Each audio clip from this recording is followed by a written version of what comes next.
اللهم صل على سيدنا محمد صلاة ترغب وتنشط وتحمس بها الجهاد لإحياء وإعلاء دين الإسلام وتحمس بها الجهاد لإحياء وإعلاء دين الإسلام. اللهم صل على سيدنا محمد صلاة ترغب وتنشط وتحمس بها الجهاد لإحياء وإعلاء دين الإسلام وتحمس بها الجهاد لإحياء وإعلاء دين الإسلام. Assalamualaikum warahmatullahi wabarakatuh. Waalaikumsalam warahmatullahi wabarakatuh. Bismillahirrahmanirrahim. Alhamdulillahi rabbil alamin. Wassalatu wassalamu ala ashrafil anbiya'i wal mursalin Sayyidina wa maulana Muhammadin wa ala alihi wa ashabihil mujahidin at-tahirin, amma ba'du. Saudara-saudara kaum muslimin rahimakumullah. Subhanallazi khalaqal azwaja kullaha mimma tumbitul ard wa min anfusihim wa mimma la ya'lamun. Maha suci Allah yang telah menciptakan segala sesuatu itu serba berpasang-pasangan, dari apa yang tumbuh di permukaan bumi, apa yang ada di dalam diri mereka sendiri, dan apa-apa yang mereka tidak mengetahuinya. Demikianlah kita lihat siang berhadapan dengan malam, benar berhadapan dengan salah, dan laki-laki berhadapan dengan perempuan. Setelah Allah menciptakan segala sesuatu itu serba berpasang-pasangan, maka Allah menetapkan aturan permainan yang mengatur seluruh kehidupan makhluk yang serba berpasang-pasangan itu. Kita tentu maklum, apapun saja yang kita lakukan dan kita perbuat tanpa ada aturan akan berakhir dengan kekacauan. Cobalah kita bikin satu sekolah, buka satu sekolah, tidak usah pakai aturan, tentu kacau. Bikin organisasi tanpa memakai aturan, tentu kacau. Demikian daripada kehidupan ini, kalau tanpa ada aturan, tentu kekacauan yang akan timbul. Allah pencipta manusia. Allah tahu benar kemampuan maksimal manusia. Oleh sebab itu, aturan permainan yang diturunkan Allah tentu sesuai benar untuk manusia. Satu contoh kecil, pabrik mobil di Jerman bikin mobil namanya Mercy. Seiring dengan itu dia keluarkan buku petunjuknya. Mobil ini namanya Mercy, kecepatan maksimal sekian ratus kilometer per jam, daya angkut maksimal sekian ratus kilogram. Kalau rusak memperbaikinya begini, onderdilnya pun ini. Karena pabriknya yang membuat mobil, lalu pabriknya pula yang mengeluarkan buku petunjuk, sudah tentu buku petunjuk itu sesuai benar dengan mobilnya. Dan tidak bisa kita punya mobil Mercy rusak, lalu kita perbaiki dengan menggunakan buku petunjuk yang dikeluarkan oleh pabrik mobil Toyota misalnya. Jelas mobil bukan tambah baik, malah makin hancur tidak karu-karuan.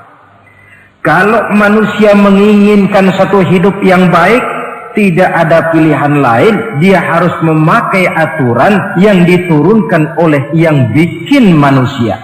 Dan aturan itu telah turun dalam bentuk agama Islam yang kita cintai ini. Manusia laki-laki dihiasi dengan perasaan senang cinta kepada perempuan. Itu biasa, normal, wajar. Tapi lalu Allah menurunkan aturan permainan yang kalau peraturan ini dilanggar akan membawa kerugian bagi manusia sendiri. Bahwa laki-laki senang sama perempuan itu normal. Agama membuat aturan silahkan senang, tetapi lewat satu pintu yang disebut nikah. Kalau peraturan ini diabaikan, yang rugi tentu manusia sendiri. Misalnya PLN keluarkan pengumuman, nanti malam mulai jam 6 sampai subuh listrik se-Jakarta mati total. Kita ingat, ini nanti malam saya giliran ronda. Pagi-pagi sudah kita siap beli batu baterai, masukkan ke dalam baterai. Dari sejak kita beli sampai sore itu baterai kita soroti terus. Tentu setelah sore soak batu baterai itu. Datang malam berangkat kita ronda, kalau disoroti lagi kan baterainya sudah nggak terang lagi, sudah soak. Sebab apa? Belum waktunya sudah disoroti terus. Sekarang kalau ada orang belum masuk pintu pernikahan, nafsu seksualnya diobral terus. Itu kan sama juga belum datang malam baterainya sudah disoroti terus. Nanti masuk pernikahan soak. Berhadapan dengan istrinya barangkali sudah nggak bisa apa-apa, cuma nyengir saja. Yang rugi manusia sendiri. Itulah sebabnya Allah lalu mengatur bahwa laki senang sama perempuan lewat satu pintu yang disebut dengan nikah. Maka pada pertemuan kali ini kita akan bicara tentang nikah dalam Islam. Saya bagi kepada 3 masalah pokok saja. Pertama, pengertian dan kedudukan nikah menurut Islam. Yang kedua, motivasi pernikahan. Karena apa orang itu seharusnya melakukan nikah. Dan yang ketiga, membina rumah tangga bahagia menurut contoh Rasulullah Sallallahu Alaihi Wasallam. Hadirin yang saya hormati, kita mulai dengan yang pertama, pengertian nikah. Dalam kehidupan sehari-hari ada 2 kata yang sering kita gunakan, kawin dan nikah. Kalimat kawin kelihatannya dipergunakan oleh semua makhluk hidup. Lain dengan nikah, ini hanya digunakan khusus untuk manusia muslim. Makanya kita sering dengar orang bilang kucing kawin, ayam kawin, kambing kawin, dan belum pernah kita dengar ada ayam nikah atau kucing nikah. Sebab apa? Nikah ini cuma dipakai oleh makhluk bernama manusia yang muslim. Apa pengertian nikah? Seorang tokoh, Abi Yahya Zakaria Al-Ansari, di dalam kitab Fathul Wahhabnya menjelaskan, an-nikahu aqdun yatadammanu ibahatal wat'i bilafzi inkahin au nahwihi. Nikah adalah akad, yaitu ijab dan qabul, yang akad ini menjamin dibolehkannya pergaulan bebas antara laki-laki dan perempuan. Jadi kalau sementara anak muda kita beranggapan bagaimana Islam ini kolot, masa laki-laki tidak boleh bergaul dengan perempuan, itu anggapan salah. Islam bukan saja tidak melarang, malah menganjurkan laki-laki bergaul dengan perempuan sebebas-bebasnya, sepanjang pergaulan itu bisa dipertanggungjawabkan, baik menurut hukum negara, lebih-lebih menurut hukum agama. Coba orang kalau sudah akad, sudah ijab qabul, ada saksi, ada wali, selesai itu dia masuk ke dalam kamar berdua, bergaul di situ sebebas-bebasnya, itu saya kira 100% halal. Tidak perlu lagi orang curiga, tidak perlu lagi sembunyi-sembunyi. Kenapa? Ini bentuk pergaulan yang bisa dipertanggungjawabkan. Kalau tidak, dengan dalih new morality, kebudayaan modern, lalu melakukan yang disebut free love, free sex, samen liven, hidup bersama tanpa nikah alias kumpul kebo. Dan saya kira itu kebo cuma mewakili saja. Artinya begitulah kalau binatang itu kumpul. Sebab kumpul kucing pun saya kira begitu, kumpul ayam pun begitu. Kebo cuma mewakili binatang dalam kalimat itu.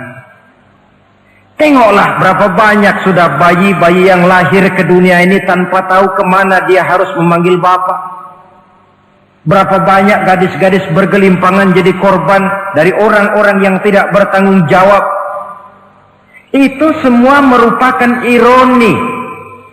Maka menjauhkan manusia dari aturan agama pada hakikatnya sama dengan usaha membinatangkan manusia. Bahkan kalau manusia sudah jauh dari aturan agama, sanggup berbuat lebih buas daripada binatang. Kita tahu yang namanya bajing itu makanannya cuma kelapa. Tapi bajingan itu bukan cuma kelapa, kabel telepon doyan kok bajingan itu. Jauh lebih buas daripada yang namanya binatang. Maka agama ini mengatur agar manusia sebagai makhluk yang mulia hidup secara mulia. Jangan manusia kita ini, binatang saja. Kalau saudara ada yang punya kucing di rumah, saudara taruh di depannya, saudara sendiri yang langsung kasih ikan di piring, kasih kucing. Aduh, dia akan makan dengan tenang, nikmat, lahap, tidak nengok kiri, tengok kanan. Kenapa? Dia yakin betul yang dia makan itu sudah resmi, sah. Sebab apa? Tuan rumah yang kasih. Tapi kalau si kucing ngambil sendiri di dapur, mencuri dia, setelah dapat dia bawa lari, makan pun tidak tenang. Kenapa? Mesti nengok kiri, nengok kanan. Rupanya instingnya pun bekerja. Ini bukan hak saya mencuri. Saudara-saudara, tengok orang yang sudah terlibat dalam pergaulan suami istri yang sah. Itu kan nggak perlu tengok kanan, tengok kiri, nggak perlu takut-takut. Kenapa? Sudah sah. Tapi kalau yang bukan istrinya, wah itu sudah seperti kucing nyolong ikan, tengok kiri, tengok kanan, tidak pernah mengalami ketenangan. Itu selintas pengertian nikah. Lalu bagaimana kedudukan nikah menurut Islam? Ternyata nikah dalam pandangan Islam tidak cuma sekedar untuk memenuhi kebutuhan biologis manusia.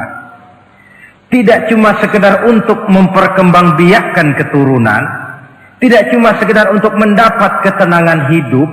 Lebih tinggi daripada sekedar itu, nikah dalam pandangan Islam ibadah. Jadi kalau kita ditanya, Pak, ibadah apa yang paling enak dalam Islam? Jawabannya jelas, nikah. Begitu enaknya ibadah yang namanya nikah ini, sampai yang sudah pernah pun pengen ulangan. Namanya ibadah. Tetapi tentu ada konsekuensi. Oleh karena nikah ibadah, dan semua ibadah dalam Islam tidak boleh dikerjakan setengah hati atau main-main. Sholat ibadah, tidak boleh main-main atau setengah hati atau coba-coba.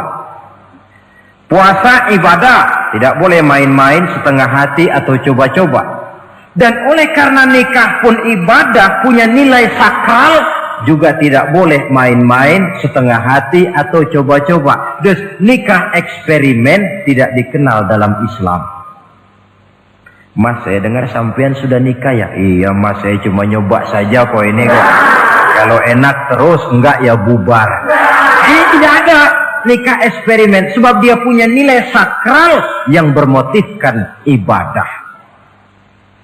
Itu pengertian dan kedudukan nikah. Lalu apa motivasi suatu pernikahan? Karena apa seharusnya orang nikah itu? Apa landasannya? Saudara, hadis yang diriwayatkan oleh Imam Bukhari, Muslim, Abu Dawud dan Ibnu Majah dari Abi Hurairah menjelaskan, Nabi bersabda, tunkahul mar'atu li arba'in. Nikahilah perempuan karena 4 perkara. Kalau dia perempuan tentu nikahilah laki-laki karena 4 perkara. Memilih jodoh, nah inilah lengkapnya konsepsi Islam. Memilih jodoh saja Islam itu memberikan petunjuk kok. Karena apa orang memilih jodoh itu? Kata Rasul yang karena 4 faktor. Pertama, 5 liha. Karena dia orang kaya. Cari yang kaya. Yang kedua, lihasabiha. Karena dia keturunan orang baik-baik. Cari keturunan orang baik-baik. Yang ketiga, lijamaliha. Karena dia cantik. Cari yang cantik. Dan yang keempat, lidiniha. Karena dia orang taat beragama. Cari orang yang taat beragama. Kalau berkumpul keempat-empatnya, rasanya surga dunia sudah. Coba lihat. Suami mana sih yang tidak bangga punya istri cantik, kaya, keturunan orang baik-baik, lalu taat beragama? Atau istri mana sih yang tidak bangga punya suami ganteng, kaya, keturunan orang baik-baik, dan taat pula beragama? Tapi kan terus terang yang kumpul keempat-empatnya kan boleh dibilang jenis makhluk langka ini. Sulit. Kadang-kadang cantik, kaya, akhlaknya kayak setan. Ada saja kurangnya. Oleh karena ada saja kurangnya, lalu Nabi memberikan stressing, penekanan. Fazfar bizatiddin taribat iyadah. Pilih orang yang taat melaksanakan agama, niscaya hidupmu akan berkah. Jadi motivasi suatu pernikahan hendaknya agama. Apa rahasianya? Mari kita lihat. Kalau orang memilih pasangan karena rupa yang cantik semata-mata, silakan, tapi jangan jadi motivasi utama. Kalau rupa yang cantik jadi alasan utama, saya yakin rumah tangga tidak akan tahan lama. Sebab apa? Pertama, yang namanya cantik itu relatif. Artinya bergantung siapa yang memandang. Yang menurut saudara cantik, menurut saya belum tentu cantik. Yang kata saya cantik, menurut saudara barangkali itu yang jelek. Relatif. Saya kalau ditanya orang, Ustadz siapa perempuan paling cantik di dunia ini? Tentu saja saya jawab istri saya. Apa saudara lalu protes? Salah Ustadz, yang cantik istri saya bukan istri Ustadz. Saya bilang masa bodoh saya nggak ngurusi istri sampean. Cantik itu relatif. Sehingga di kalangan para ahli cinta, ahli cinta, sampai sekarang masih jadi perdebatan. Sebenarnya cantik yang bikin orang jatuh cinta, apa cinta yang membuat orang jadi kelihatan cantik? Dua-duanya bisa terjadi. Mungkin karena cantik orang jatuh cinta, dan bisa juga karena sudah kadung cinta orang kelihatannya jadi cantik. Tapi yang jelas cantik relatif. Yang relatif tidak bisa dijadikan sandaran utama. Yang kedua, yang namanya cantik itu temporer, artinya berubah oleh pergeseran masa dan pertukaran waktu. Sekarang dia cantik, of course, sedang sweet 17-an, sedang honeymoon, sedang bulan madu, sedang pengantin baru, tentu saja cantik. Punya dia anak satu, kecantikan mulai menurun. Punya dia anak dua, kulit mulai keriput. Punya dia anak 3, apalagi tak pandai bersolek, sudahlah onderdir mulai pada copot. Kalau rumah tangga didasarkan kepada rupa yang cantik saja, selesailah rumah tangga sampai di situ. Yang ketiga, di atas langit, rupanya masih ada langit lagi. Di atas yang kita anggap cantik, rupanya masih ada yang lebih cantik. Kalau cantik yang kita kejar, kita akan jadi petualang yang pindah dari perempuan satu ke perempuan yang lain. Cinta bajak laut namanya. Di mana kapal berlabuh, di sana cinta mendarat. Saudara hadirin yang saya hormati, padahal sate dengan singkong itu kan bedanya cuma di tenggorokan. Kalau sudah masuk ke dalam perut, kenyangnya barangkali sama. Malah barangkali besok pagi kalau keluar lebih tidak enak baunya sate itu daripada singkong. Makanya orang kalau sudah nikah oleh Nabi dipesan, apabila kamu di jalan melihat perempuan yang membuat kamu kagum, cepat-cepatlah pulang ke rumah. Sebab apa? Sebab yang perempuan cantik di jalan kau lihat itu punya, istrimu juga di rumah punya. Gak percaya cobalah pulang, akurin, sama itu. Silahkan cari yang cantik, tapi jangan dijadikan motivasi utama. Yang kedua, kalau perkawinan, pernikahan cuma karena harta, silahkan cari yang kaya. Tapi kan harta itu, kata Imamul Ghazali, al-mal zillun zail. Harta bagaikan bayangan. Sore di sebelah barat, tengah hari di tengah, sore pindah ke sebelah timur. Hari ini dia kaya, besok dia bangkrut. Roda itu berputar. Kalau harta dijadikan pilihan utama, boleh jadi dalam hidup berumah tangga ada pepatah, ada uang abang disayang, tidak ada uang abang melayang. Artinya pun rumah tangga tidak akan tahan lama. Yang ketiga, kalau karena keturunan, persilahkan cari keturunan yang baik-baik. Namun toh pada akhirnya orang diajarkan bahwa kita ini mau besar atau tidak, bukan dengan jalan menyempeng kepada kebesaran orang lain, tetapi ditentukan oleh kepribadian kita sendiri.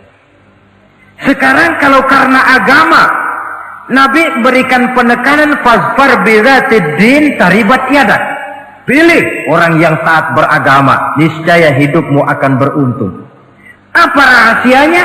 Tidak lain rumah tangga Rasulullah Sallallahu Alaihi Wasallam. Yang ini artinya kita sudah masuk kepada bagian ketiga, bagaimana membina rumah tangga bahagia menurut contoh baginda Nabi. Saudara, bagaimana sih rumah tangga Rasul itu? Kelihatan dari dua ucapannya, pendek, singkat, tapi punya pengertian filosofis yang mendalam. Dua kalimat saja beliau bilang tentang rumah tangganya, yaitu baiti jannati, rumah tanggaku laksana sorga bagiku. Bayangkan, kalau seorang suami sudah mampu berkata macam begitu, bahagia hidupnya. Ini barangkali tantangan buat kita semua. Mampukah kita di rumah tangga berkata semacam perkataan beliau tadi? Baiti jannati, rumah tanggaku laksana surga bagiku. Padahal dari sejarah kita baca, Rasul itu rumahnya kecil. Tidurnya di atas pelepah daun korma, sampai berbekas di pipinya. Sarapan paginya seteguk zam-zam, sepotong roti, kadang-kadang 3 butir korma. Tempat tidurnya bukan alga spring bed atau Dunlop pillow macam kita punya. Di rumahnya tidak ada mebel spaghetti model yang lagi ngetop-ngetopnya. Entar di tengah rumah macam itu, beliau sanggup berkata, baiti jannati. Kenapa kita yang hidup di zaman di mana fasilitas mestinya lebih menunjang, kok malah banyak yang berkata sebaliknya? Baiti nari, rumah tanggaku laksana neraka bagiku. Padahal dilihat dari segi materi, rumahnya bertingkat, mobilnya serba berkilat, uangnya banyak berlipat-lipat, istri pun cantik memikat, kadangkala boleh jadi jumlahnya 4. Tapi tiap hari kiamat. Kenapa ini? Marilah kita lihat. Ternyata rumah tangga Rasul itu motivasinya tidak lain agama. Agama menuntun suami dan istri masing-masing untuk tahu kewajiban dan tahu haknya.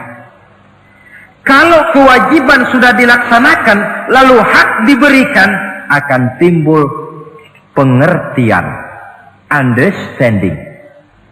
Kalau sudah ada saling pengertian, akan timbul ketenangan, feeling of security. Dan ketenangan tangga utama untuk mencapai yang disebut bahagia. Itu sebabnya hakikatnya membicarakan rumah tangga yang berdasarkan agama tidak lain adalah bagaimana seharusnya seorang suami melaksanakan kewajibannya dan seorang istri melaksanakan tugasnya. Artinya kewajiban suami itu apa? Kewajiban istri itu apa? Kewajiban istri hak suami, kewajiban suami hak untuk istrinya menurut tuntunan dan tuntutan agama. Saudara hadirin, menurut hadis riwayat Abu Dawud dari Muawiyah bin Haidah, satu hari Rasul ditanya, "Ya Rasul, apa sih hak istri-istri kami ini? Artinya kewajiban kami sebagai suami ini apa?" Rasul menjawab, pertama, anta ta'amaha iza ta'imta. Kau beri istrimu makan sebagaimana engkau makan. Kewajiban. Tetapi seorang istri pun kalau sudah diberikan nafkah oleh suaminya untuk mengatur makanan, dia harus pandai mengaturnya dengan sebaik-baiknya. Menu yang teratur, gizi yang lengkap, dan saya kira yang namanya 4 sehat 5 sempurna itu kan tidak berarti bahwa hidup ini harus serba mewah, tidak. Yang penting ada variasi sehingga tidak merangsang suami untuk makan di luar. Jangan misalnya tahu suaminya senang jengkol lalu tiap hari saja jengkol, itu kan bisa kejengkolan suami. Dengan demikian, masalah yang kelihatannya sepele tetapi yang sebenarnya bisa menjaga keharmonisan atau malah keretakan rumah tangga harus kita perhatikan dengan sebaik-baiknya. Suami memberikan nafkah, dari jumlah itu 60% lari ke kredit, 40% lari ke dapur. Tentu pada akhirnya sang suami akan merasa curiga, padahal barangkali istrinya pun berniat baik, cuma hanya tidak ada keterbukaan di dalam mengurus masalah-masalah yang berhubungan dengan dapur. Inilah kewajiban yang pertama dari seorang suami, kewajiban yang menyangkut masalah pangan. Lalu yang kedua, wa taksuha izak tasaita. Engkau beri istrimu pakaian sebagaimana engkau berpakaian. Suami yang adil, pakaian yang dia pakai sama harganya dengan yang dibelikan untuk istrinya. Kecuali tentu kalau istrinya ridho. Zalim seorang suami, jikalau untuk dia misalnya dia beli pakaian yang mahal-mahal, jasnya dia pakai Switzerland wool, sarungnya Samarinda. Kalau dia pakai sepatu, belilah sepatunya. Sementara istrinya cuma pakai kain belacu saja. Kenapa mesti begitu? Sebab, saudara hadirin, istri kita sebenarnya adalah bagian daripada hidup kita. Baik dia dilihat orang, baik juga kita disebut orang. Jelek dia dipandang orang, tentu jelek juga nama kita disebut orang. Apalagi hidup bermasyarakat, kadang-kadang mulut usil itu kan sudah banyak macam ragamnya. Itu siapa sih perempuan yang jalan? Kenapa? Itu pakaian yang tidak dipakai sih, tidak mahal, cuma pakaiannya serasi, pantas, enak dilihat. Oh, terang saja dia kan istrinya si Mi'un. Nah, Mi'un yang sedang tidur barangkali tidak tahu apa-apa mendapat sebutan baik. Cobalah kalau istri kita semaunya saja, orang akan bilang, ah itu perempuan, kenapa? Saya gerah ngelihatnya. Mau ke pasar cuma pakai kutang saja. Tentu suami pun akan mendapat sebutan yang tidak baik. Cuma sang istri kalau sudah dibelikan pakaian oleh suami, termasuk alat-alat kecantikan di dalamnya, pakaian itu tentu dipakai niat pertama adalah untuk menyenangkan hati suami. Seorang istri yang memakai bedak untuk menyenangkan suami, misalnya tiap polesan bedak ada pahalanya. Dia pakai lipstik untuk menyenangkan hati suaminya, tiap goresan lipstik ada pahalanya, bernilai ibadah.